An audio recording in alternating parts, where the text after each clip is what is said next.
What's up, my friends, my family, my fellow gamers? Your boy Porter Rock 77, your only friend in these YouTube streets. Back at you with another video. So let's get to it because there's a lot to cover and I don't want to spend all day, all night, 2 hours talking about it. So we're going to hit the quick points on the topic. First topic, rumors of Sony buying Take-Two. Nothing, don't believe it. Yeah, never happened. Not going to happen, never going to happen, all right? Same kind of BS when rumors was Microsoft was going to buy EA. Yeah, not going to happen. Now, I'm going to explain why, because a lot of people aren't explaining why it's incredible BS. Anytime you're going to hear Nintendo, Sony, Microsoft buying these super big companies, Activision, EA, Ubisoft, Take-Two, don't believe it.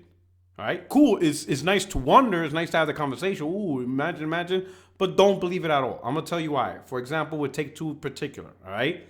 The company's worth about $16 billion. It will cost around $16 billion for Sony to purchase this company. Now, of course, everybody's like, oh, yeah, but Grand Theft Auto will be exclusive to PlayStation.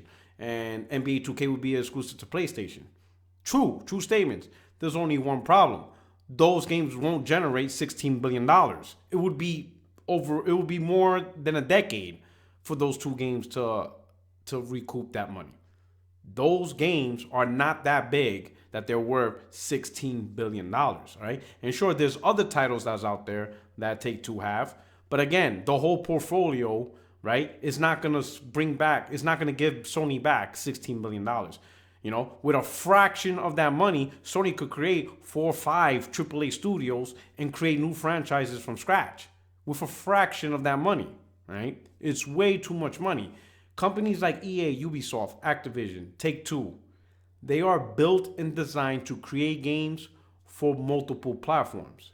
So for a first party, studio developer, first party publisher, company, whatever, to buy a studio that's built as a machine to make games everywhere and then take them to make games for one platform, which is their own, would be a disaster. They will never make the money back. It will be a total failure. Even if the idea is, but they'll have exclusives, there's no point in Sony making exclusives and losing money, which eventually will hurt the brand, which will eventually either make the brand disappear or will force them to go multi-plat. It doesn't make sense. So those companies won't buy it because the cost is too big for so few franchises, and especially when the machine is built to do multi-plats. All right? So move on to the next thing. Microsoft had their Inside Xbox, 2 big announcements. Master Chief Collections on Steam, interesting, and the Xcloud demonstration. Let's talk about Master Chief Collection on Steam.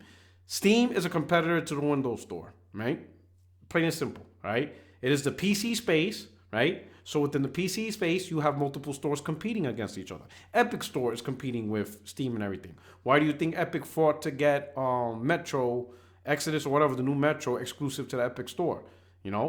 They're trying to compete with these other services, or whatever you want to call it, they were trying to compete with Steam, Orange, and all that by providing exclusives. So in a way, it's just kind of like the same theory between consoles, but it's really stores on one platform. So you got one platform that a lot of PC gamers play on, right? But within that platform, you're trying to fight for clients. That's the perfect thing. It's client wars now, all right?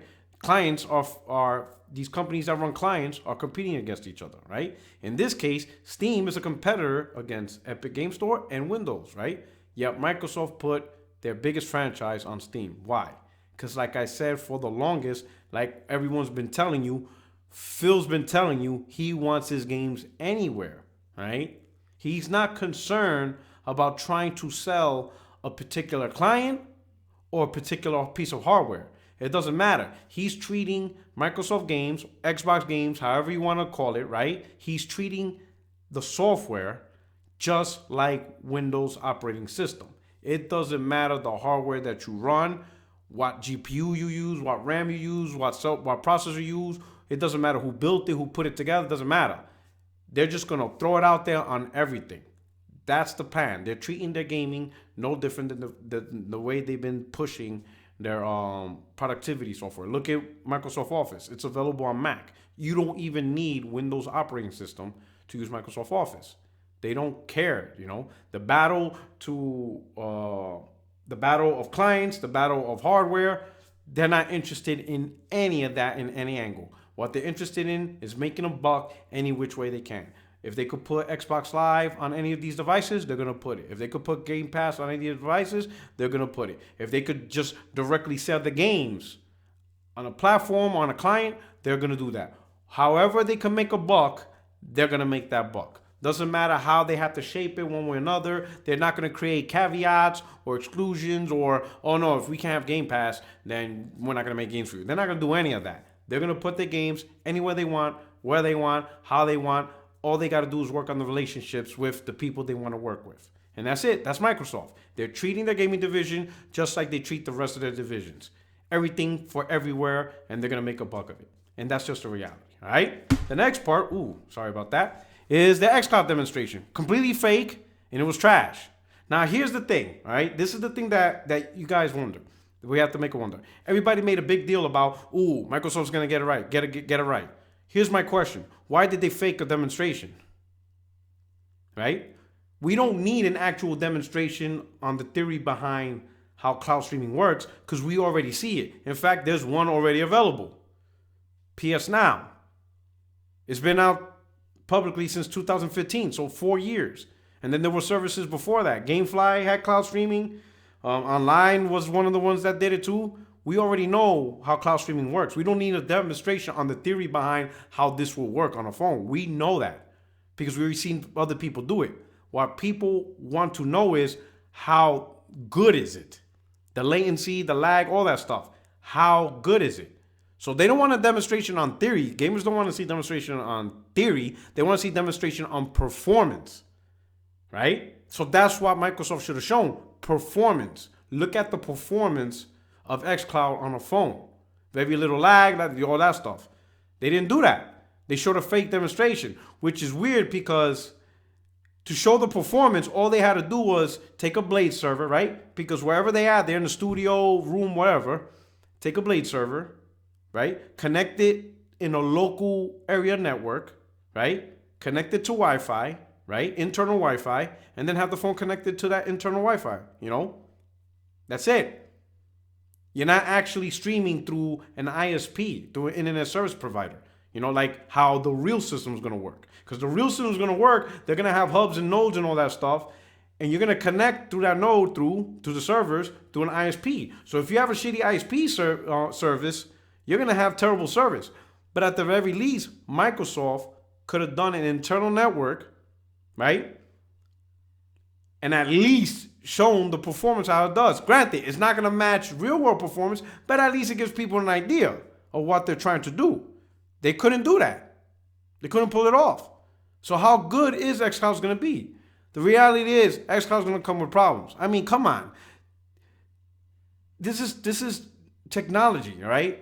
I mean, to this day, we still got, these always online games like Anthem or whatever that has mess ups in the service or servers and stuff like that. And they always have to create patches and all that stuff. And they've been doing this for years. You know what I mean? There's always going to be issues with technology like that. And you're going to have to put in patches and all that stuff. xCloud's not going to work flawlessly day one. It's not going to be, oh my God, see, this is perfect. No, they're going to have issues. It's just natural to the stuff, The question is, how many people are really going to jump on that? How many people really want to play their games on a phone, We're about to find out, right? Next topic. Now we're going to move over on to Sony, right? So two things Sony. So we'll start off with Shawn Layden. So Shawn Layden had an interview, right? And people are looking at the title of these news articles. Shawn Layden talks about Pulsar. In fact, I'll read one right now. It says Shawn Layden on PlayStation in the future. Let me see. Other people. Let's see. Okay, so some people, I guess some sites are clickbaiting saying Sony talks about post-console future. You know what I'm saying?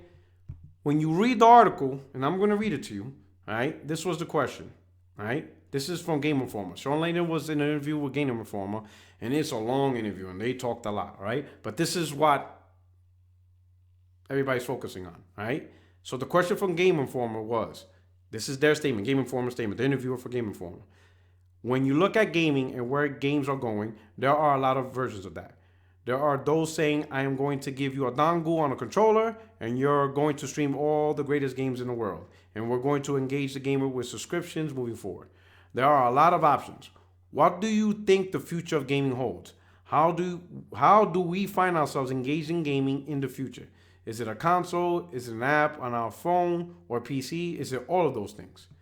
Shawn Layden answers, it's all of the above. He answers everything. It's consoles, it's apps, it's phones, it's PC, it's everything, right? Then he goes on to a long answer.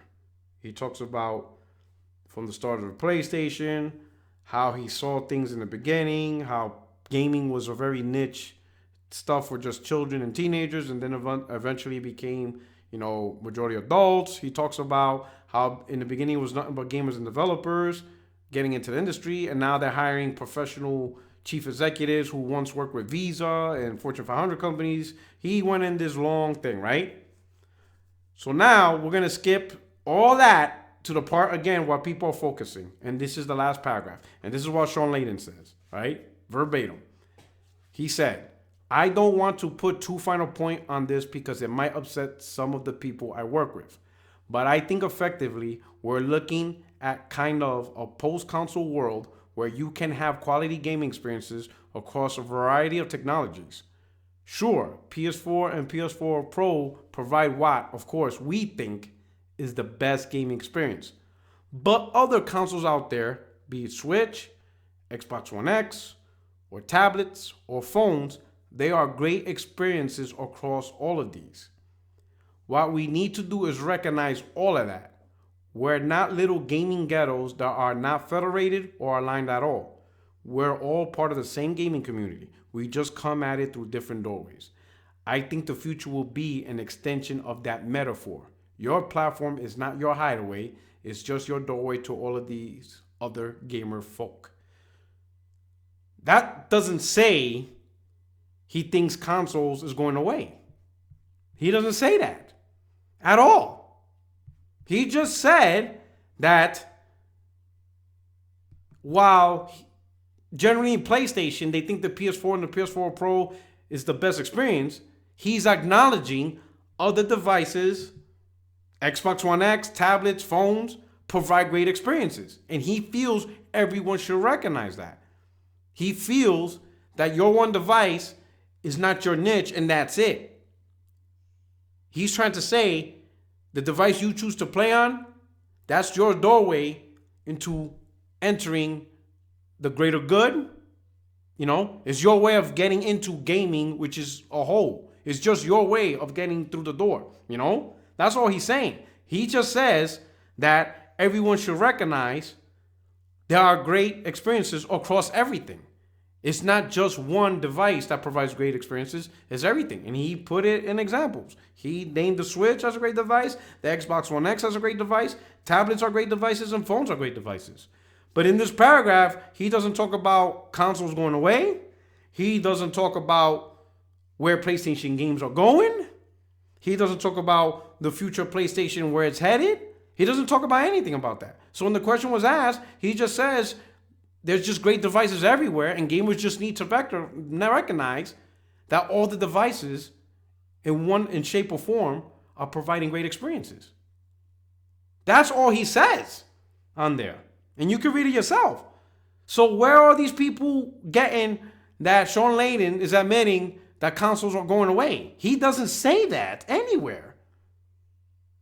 In fact, he recognizes every device and consoles out there is great. And again, he's saying we all should recognize that too. So I don't know where this narrative of Shawn Layden saying consoles are going away. He doesn't talk about that. Again, and I'll post the link to the actual interview, right? If you care for knowledge, read it, and you'll see for yourself he doesn't talk about consoles going away. But if you want to spread false narratives and false information for the sake of protecting your own brand, then don't read it and just keep spreading nonsense. But I'm going to post it in the description box for those who want true knowledge, straight from the Game Informer interview, right? Now, the final part of this video is PlayStation general manager in Italy talks about PlayStation Now, and I'll post a link to this. And the main thing I like about this is he addresses two things. PS Now and whatchamacallit, and at least in terms of the Italian market and exclusives. So here we go. So the interview was conducted by, what's his name, Giuseppe Nova, from Twinfinite.net, and he asked him a question. So now here's one question that Giuseppe asked him: why has PlayStation Now been implemented this late in Italy compared to other European countries? And Marco Saletta, who's the general manager of PlayStation, he says, we had to be certain to be able to take advantage of the sufficient broadband support infrastructure to be able to guarantee high quality service for our customers.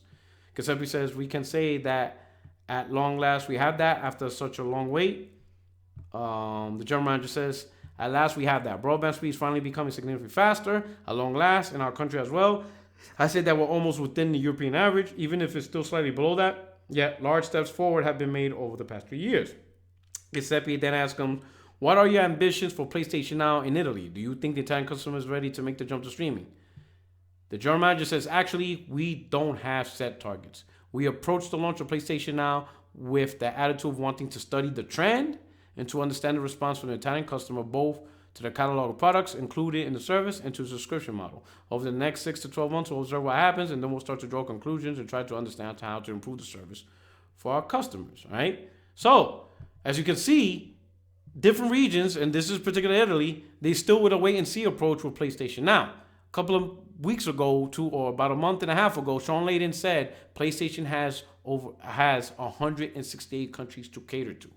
And under those conditions, PlayStation Now just taking over is just not possible. He says, sure, countries where people live in Stockholm or Seoul, Korea, or New York, they may have the bandwidth ready to transition over, but the majority don't. And the only way to get access, the only way to consistently provide quality game experiences is through dedicated hardware, right? So PlayStation Now is still a wait and see for these folks and stuff like that, right? Now, another thing they're not talking about, because they rarely talk about this, they rarely talk about decisions based off money, because then if they openly admit to, especially in gaming articles and stuff like that, that their decisions is money based, even though we know it is, but they just can't really say it because then gamers will get a bad perception, right? But it's very money based, right? Right now, when it comes to game streaming, you have people jumping on board, right? You have Google jumping on board. You have Amazon jumping on board. Even rumors of Verizon jumping on board, right? It's easy for them to jump on board easily because they don't have dedicated hardware in gaming that's making them tons of money, right? They don't have that. So they could jump into streaming easily, right? Now, Google, rumor has it, they're going to create a hardware. We don't know what it does. Maybe it's a streaming box. Maybe it's a dedicated device that you could download games. But that device is not out. Therefore, that device is not making money. So launching a device and launching the streaming service at the same time doesn't do anything, doesn't hurt Google anyway. Because again, the hardware they're launching isn't their primary driving force. They're launching both at the same time. Microsoft, as you can see, they want to put games everywhere. They made the decision to put games everywhere. That decision, by trying to put games everywhere, they're already taking a huge strength away from the Xbox console, which is exclusives. We're already seeing it. The moment we saw Master Chief Collection going on Steam, there's already people already saying, yep, I'm done with Xbox. That's all I needed. People are already getting rid of some of their Xbox. That attitude is only going to get bigger and bigger as Microsoft continues to put their games on more and more devices. Less and less people are going to be interested in Xbox. Not saying that nobody is going to be interested in Xbox. There's always going to be somebody that wants an Xbox, whether it's because of the ecosystem or just the fact that it's the name. They always bought an Xbox and they will always buy an Xbox. And that's it. I could relate to that because I'm the same way with iPhone. I'm not a big phone war guy or whatever. I don't really care. My first smartphone was the iPhone 3GS. I bought apps. And ever since then, I always bought an iPhone because I just take the apps that I bought and transfer it over. I don't really even think about features or what's available, or Android does this better, Samsung does it. I don't really care. I don't even pay attention. When I'm ready to upgrade to a phone, I upgrade to an iPhone, the next iPhone. I don't buy it every year, but I can understand an Xbox gamer doing the same thing. They don't pay attention to hardware. They don't pay whatever. They always bought Xbox, and they're always going to buy Xbox. All right? But the people who do think about gaming, the people who do make options and considers, what's best for them in terms of what most bang for their buck, those gamers are not going to buy Xbox because they could get the same games on other devices plus more games. And that's all it is for them, So by Microsoft making the decision to put games everywhere, it's easy for them to also jump into streaming because they're not concerned about their Xbox hardware dominating the industry. They have no aspirations for that anymore. That aspiration is gone. They're past that, okay? The two companies left, Nintendo and Sony, their hardware is making a killing. PlayStation 4 is what put Sony on the top, the king of the mountain. This is the most successful they ever been. And I'll lead on to this. The general manager says this. On the Italian market, PS4 is still the console with the highest install base growth speed in the history of PlayStation. And we're in its 6th year already. We're particularly happy about the way the PlayStation community is reacting to it. There have been trends that helped the adoption of the platform over the years. The exclusives on which we worked in a timely manner shown that this is the way to go. Exclusive content is the way to go to improve. I think we're still a few years ahead of us for PS4, and we will work both in engaging the community that already owns a console and to invite new customers within our world. All right? They are making a killing off of selling hardware. Right? And because of this, it's not easy for Sony to make the decision, hey, put games everywhere. Because they have to consider how that's going to impact their hardware. Now, I already see the damage control. I already see the corporate slaving, whatever, Defense Force. You're all asking, Puerto Rico, why do you care? Why do you care how Sony makes their money? You don't get a dime of it, right? I'm not concerned about the money. What I'm concerned about is the pride and the attitude, right, to try to sell that console. Because if Sony expects to sell consoles and exclusives is part of their strategy, then you have to make good exclusives. Because you're not going to sell a console with crap games. So Sony has to be like, hey, we got to sell this hardware. Exclusives is an important strategy to sell this hardware. We need to push out big, compelling exclusives. We can't just send out any other BS out there. Because no one's going to buy the console if we just keep pushing trash. We have, Sony has to push, develop, publish big, compelling exclusives. That's what they have to do. And that's where I benefit. Their attitude to create the best games to sell their hardware is what I get. I get to play the best games. What they want to use to sell their hardware is why I end up enjoying in a controller in hand. Okay? You could clearly see over the last 2 years that attitude is reflective on the company. Microsoft has no issues releasing State of Decay. They have no issues releasing Phantom Dust original assets. They gave people Disneyland Adventures enhancement the same month Xbox One X launched. And they launched Crackdown. They have no issues with just throwing anything out there. Because in the end, it's not about selling the hardware. It's about just getting content out there. And eventually that content is going to be everywhere. That's all they're concerned about. And you already see that attitude changing among Xbox gamers. All right?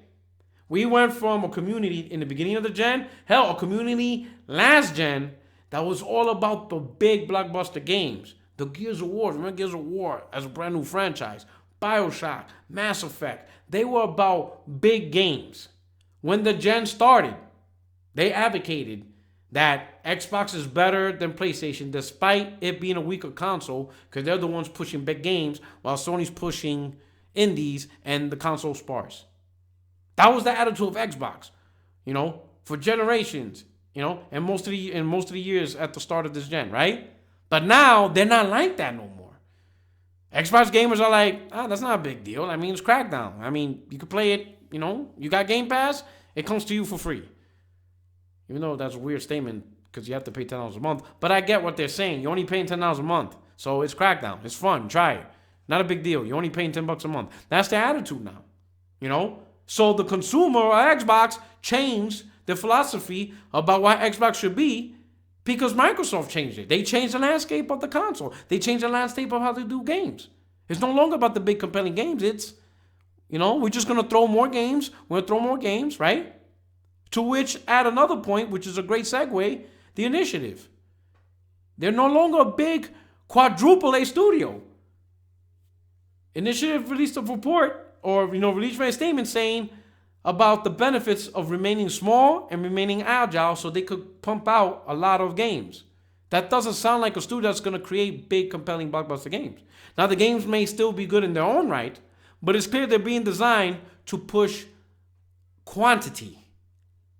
They got to fill up Game Pass. That's what these studios are going to do. They're going to fill up Game Pass, And as long as these games go to Game Pass, no one's going to hold these games to a high standard because at the end of the day, you're only paying $10 a month.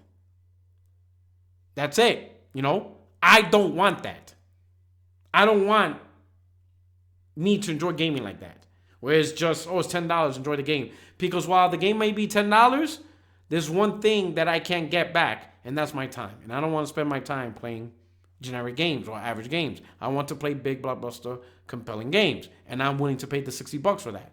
That's just me, And that, to me, sets apart.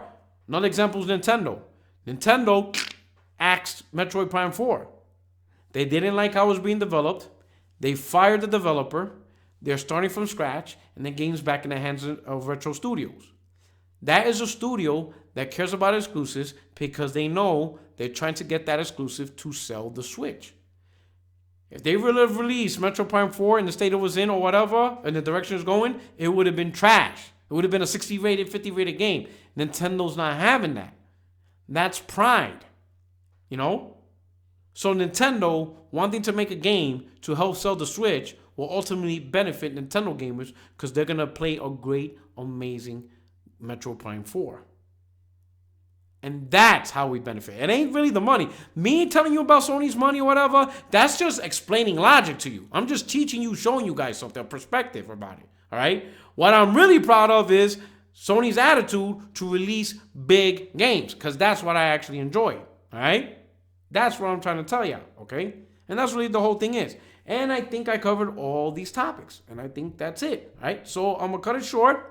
Let me know what you think. Hit up the comment section. Damn, 27 minutes, but it was a lot of stuff. But anyway, I hope you enjoyed the video. If you're new to the channel, I hope you can stick around by subscribing. Everybody, if you get the opportunity, hit the like button and retweet it out to your favorite social media platforms. But again, hit me up in the comment section and hit me up on Twitter so we can continue the conversation. This is your boy, Porter Rock 77, your only friend in these YouTube streets, and I'm out.